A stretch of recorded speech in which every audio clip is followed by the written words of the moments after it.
सऊद, साजिद और नोमान अंग्रेजों के लिए तूफान। बैटिंग, बॉलिंग और फील्डिंग तीनों शोबों में शाहीन छाए रहे। पाकिस्तान ने 44 माह बाद अपनी सरजमीन पर टेस्ट सीरीज जीत ली। तीसरे मैच में इंग्लैंड को 9 विकेटों से शिकस्त, 36 रन का मामूली हदफ। शाहीनों ने हंसते खेलते 1 विकेट पर हासिल कर लिया। पाकिस्तानी स्पिनर्स ने सूरज सरों पर आने से पहले इंग्लैंड की पूरी टीम को आउट करके पवेलियन भेज दिया था। मेहमान टीम ने पहले इनिंग्स में 267 और दूसरी इनिंग्स में 112 रन बनाए। दोनों इनिंग्स में साजिद खान ने 10 और नोमान ने 9 विकेटें हासिल की।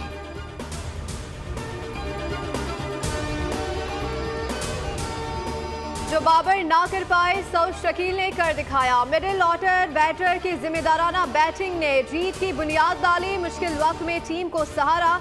बॉलर्स को इतना मारा कि इंग्लैंड खड़ा न हुआ। दोबारा आखिरी टेस्ट का पासा पलटने पर सऊद शकील को मैच का बेहतरीन खिलाड़ी करार दिया गया। उन्होंने पहली इनिंग्स में 5वीं पोजीशन पर आकर 134 रन बनाए थे। कहा, जीत टीम स्पिरिट की मरहूने मिन्नत मिली।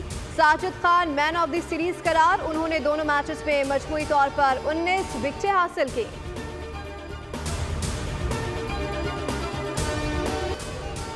पहला मैच हारने के बाद सर जोड़कर बैठे थे, फिर हिकमत अमली बनाई कि किस तरह 20 विकेटें हासिल कर सकते हैं और हदफ हासिल करने में कामयाब रहे। कप्तान शान मसूद की प्रेस कॉन्फ्रेंस बोले, 6 मैचेस हारने का कोई दबाव नहीं रहा।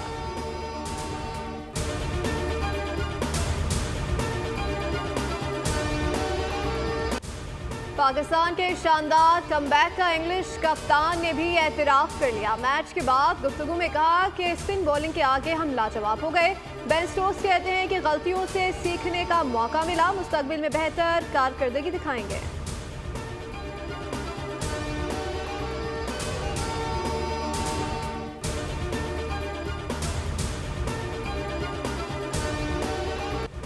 साजिद खान सिर्फ शानदार स्पिनर ही नहीं, बड़े इंसान भी साबित। प्रेस कॉन्फ्रेंस में कहा कि उनका प्लेयर ऑफ द सीरीज़ का एजाज़ नोमान अली के साथ शेयर होना चाहिए था। आधे खिलाड़ियों को उन्होंने आउट किया है।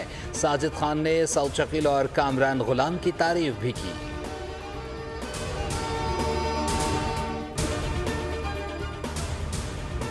बड़े नामों की छुट्टी कराई, मेरिट पर टीम बनाई। साजिद, नोमान, जाहिद को टीम में डाला और इंग्लैंड को रोन डाला। चारे मिजाज इंग्लिश टीम को कैसे काबू किया, शिकस्त खुदा टीम को फाते बनाया। जीत का फार्मूला बताया। आकिब जावेद ने 20 बॉल का तोड़ करके इंग्लिश कमर खाक में मिला दिया। कामयाबी का क्रेडिट आकिब जावेद को भी जाता है।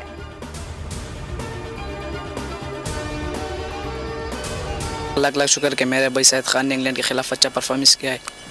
इंशाल्लाह ओडीआई मैचेस भी आ रही है, इंशाल्लाह इसमें जब सेलेक्ट हो उसमें भी अच्छा परफॉर्मेंस करेगा। इंशाल्लाह पाकिस्तान के लिए नाम रोशन करेगा पाकिस्तान का। हर प्लेयर ने गलियों से शुरू की है, तो इसी तरीके से इन्होंने भी गलियों से शुरू की। आस्ते खेलते हुए अल्लाह ताला ने उनको टेस्ट में पहुँचाया। इंग्लैंड के खिलाफ पाकिस्तान की शानदार फतह। अंग्रेज बल्लेबाजों को घुमाने वाले नोमान अली और साजिद खान के घरों में जश्न का समा। स्पिनर्स के घर मुबारकबाद का तांता बन गया। मिठाइयाँ तकसीम की जा रही हैं। हैदराबाद में नोमान अली और पेशावर में साजिद खान के अहले खाना खुशी से निहाल है।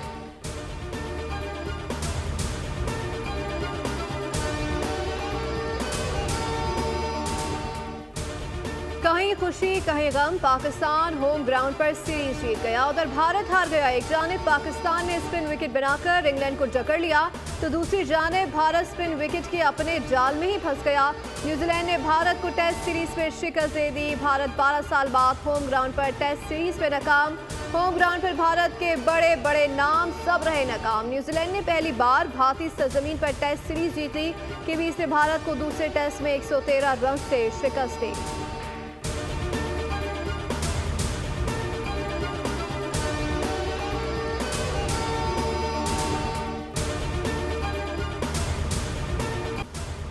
एक ही दिन पाकिस्तान की इंग्लैंड के खिलाफ जीत और भारत की न्यूजीलैंड से हार। सोशल मीडिया पर तबसरों और तज्जियों का तूफान आ गया। भारतीय तज्जियाकार भी पाकिस्तानी टीम को सराहने लगे।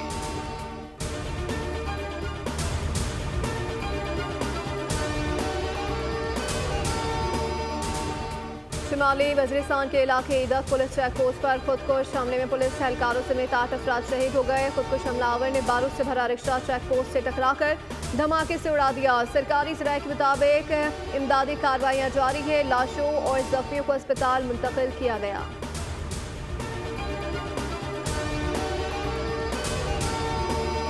My duties and perform my functions honestly to the best of my abilities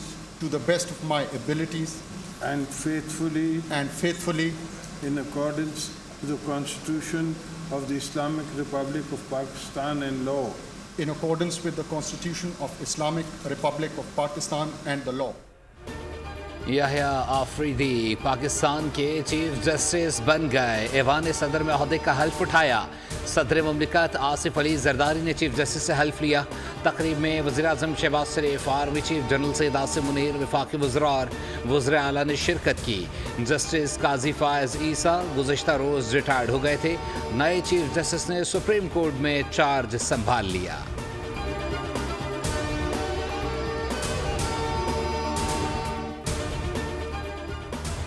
chief justice Yahya Afridi का पहला बड़ा कदम प्रैक्टिस एंड प्रोसीजर कमेटी की तश्कील नौ। जस्टिस मुनीब अख्तर को दोबारा जजेस कमेटी में शामिल कर दिया। नया नोटिफिकेशन भी जारी कर दिया गया। सीनियर तरीन जज जस्टिस मंसूर अली शाह और जस्टिस मुनीब अख्तर अब कमेटी के मेंबर होंगे।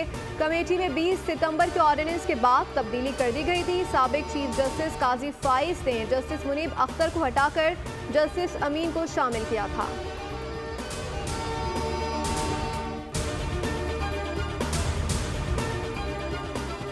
मौलाना फजलुर रहमान ने साबिक चीफ जस्टिस फायज़ ईसा को JUI में शमूलियत की दावत दे दी। सरगोदा में मीडिया से गुफ्तगू में कहा, अपोजिशन का हिस्सा हूँ और अपोजिशन में ही रहूँगा। बानी PTI से अडयाला जेल में मुलाकात की बात कबल अज़ वक्त है।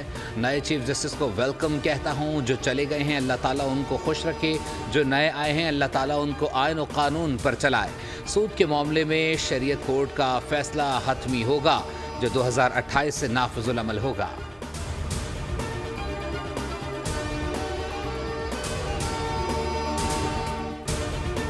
आईनी तरमीम का फ़ायदा ये होगा कि पाकिस्तान को चोर रास्तों से नुकसान नहीं पहुंचाया जा सकेगा। जो मुसवदा मंजूर कराया गया वो मौलाना और PTI ने मिलकर बनाया था। राना सनाउल्लाह की लाहौर में प्रेस कॉन्फ्रेंस कहा, हमने इत्तेफाकी राय के लिए अपनी तजवीज़ पर कॉम्प्रोमाइज़ किया। पहले यही फैसला हुआ था कि वज़ीर आज़म चीफ जस्टिस का फैसला करेंगे, लेकिन फिर शहबाज शरीफ ने मना किया और इख्तियार पार्लियामेंट को दे दिया गया।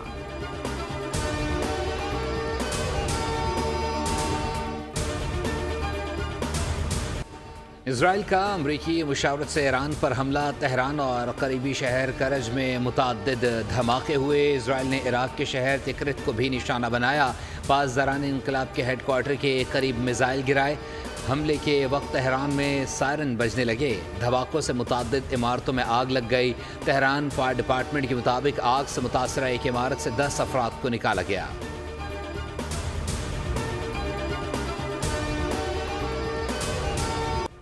इसराइल ने ईरान पर तयशुदा अहदाफ को निशाना बनाया है। हमले के लिए पूरी इसराइली दिफाई सलाहियत का इस्तेमाल किया गया। तर्जुमान इसराइली फौज का बयान, कहा ईरान में फौजी ठिकानों को निशाना बनाया गया है। इसराइल ने ईरान पर हमलों से पहले अमेरिका को पेश की इत्तला दी। बाइडेन इंतजामिया ने दामन झाड़ते हुए कहा, अमेरिका ईरान पर हमलों में मुलव्विस नहीं।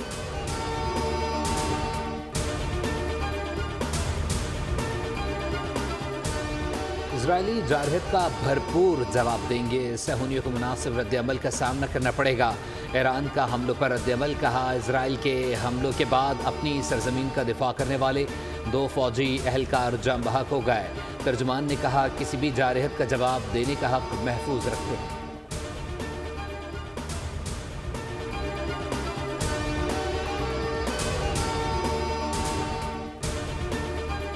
पाकिस्तान ने ईरान पर इसराइल के हमलों की मजम्मत कर दी। तर्जुमान दफ्तर खारजा ने कहा है कि इस्लामी जमहूरिया ईरान पर इसराइली हमले अक़वाम मुत्तहिदा के चार्टर और बैन अक़वामी कानून की खुली खिलाफ वर्जी है। इसराइल ने ईरान की खुद मुख्तारी और इलाकाई सलामती की खिलाफ वर्जी की है।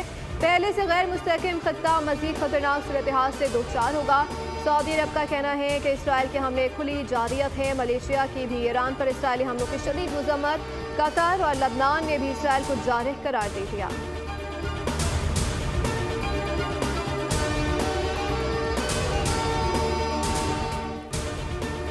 इसराइल की जारहत पूरे खित्ते के लिए खतरा है, ये जंग हौलनाक हो सकती है। पाकिस्तानी दिफाई माहिरीन ने खदशात जाहिर कर दिए। बोल से बातचीत करते हुए ब्रिगेडियर रिटायर्ड मसूद अहमद और ब्रिगेडियर रिटायर्ड राशिद वली ने कहा, अगर जौहरी तनसीबात पर हमला हुआ तो नताइज भयानक होंगे।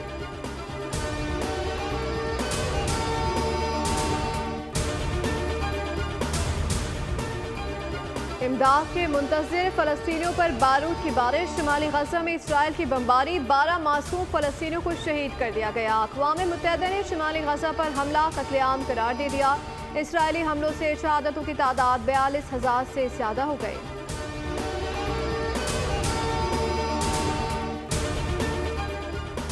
सिंध हाई कोर्ट ने एमडी कैट टेस्ट दोबारा लेने का हुक्म दे दिया। अदालत ने रिमार्क्स दिए, कोई खेल न खेला जाए, हम बच्चों के सर पर तलवार लटकने नहीं दे सकते।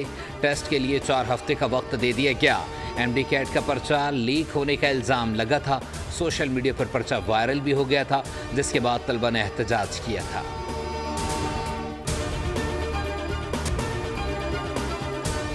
भारत ने कश्मीर पर गैर कानूनी कब्जा कर रखा है। मसला कश्मीर का सलामती कौंसिल की करारदादों के मुताबिक हल चाहते हैं। इंसानी हकूक़ की बात करने वालों को मकबूजा कश्मीर में मजालिम क्यों नज़र नहीं आते। वफाकी वज़ीर अमूर कश्मीर अमीर मकाम की ऑल पार्टीज़ हुर्रियत कॉन्फ्रेंस से क़यादत के हमरा प्रेस कॉन्फ्रेंस, कहा कश्मीरियों की बहादुरी को सलाम पेश करते हैं। जुल्म जबर और से कश्मीरियों की आवाज़ को दबाया नहीं जा सकता।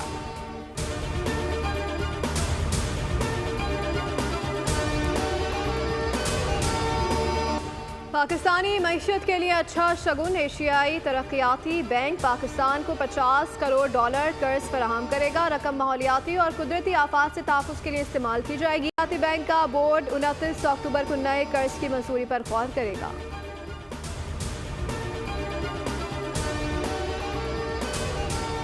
अमेरिका में सदारती इंतखाबात के लिए जारी वोटिंग के 5वें रोज़ भी टर्नआउट गैर मामूली रहा।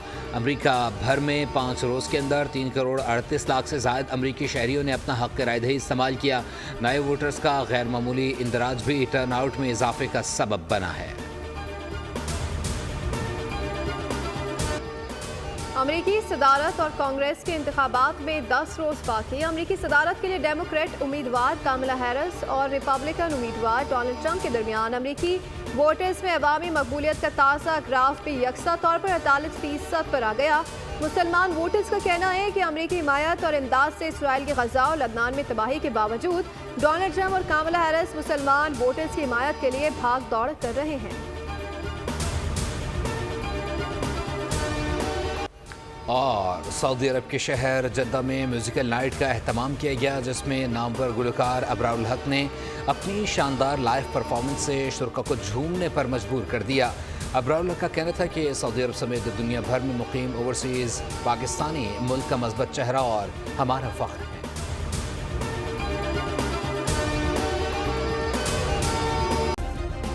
सब्सक्राइब करें और बेल दबाएं ताकि कोई खबर रह न जाए।